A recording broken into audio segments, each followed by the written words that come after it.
Ok.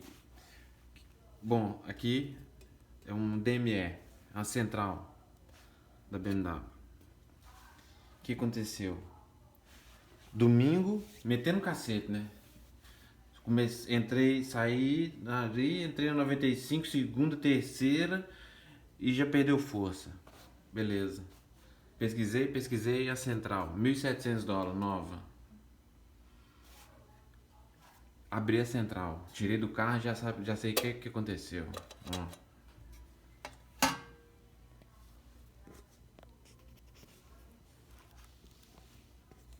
Fazer o teste. Fazer o teste aqui, ó.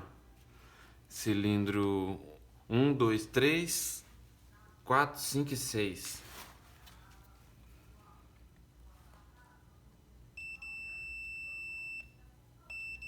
Tô usando um multímetro aqui, ó.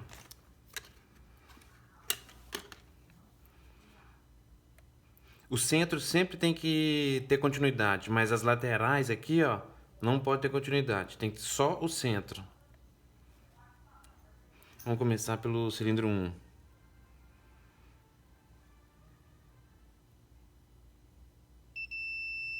Tem continuidade no meio. Na beirada, não tem. Uai, aqui tem? Será por quê? Vamos continuar. Então, cilindro 2. Continuidade no centro. Lá. Ó, do lado de cá. Cilindro 3. Continuidade no centro. Outro lado, nada. Outro lado, nada. Vamos pro 4. Tá aqui, ó. Continuidade no centro. Na beirada. Nem na outra. Opa, eu encostei. Nem na outra.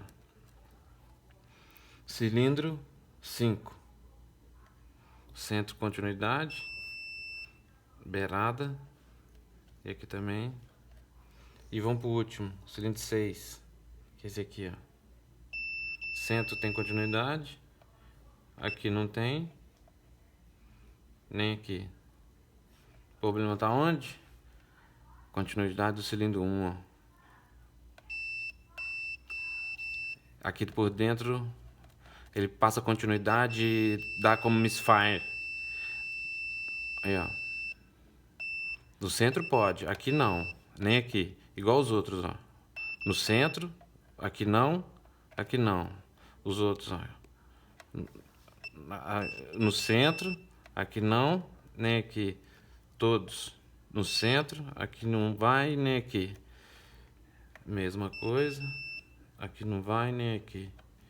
Nem esse. Esse vai aqui ao centro. Aqui não vai, nem aqui. Cilindro 1. O centro. Ó.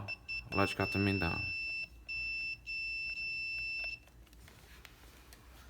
Então é isso aí. Vamos ver se eu acho o replacement. Se eu acho esse MOSFETzinho aqui.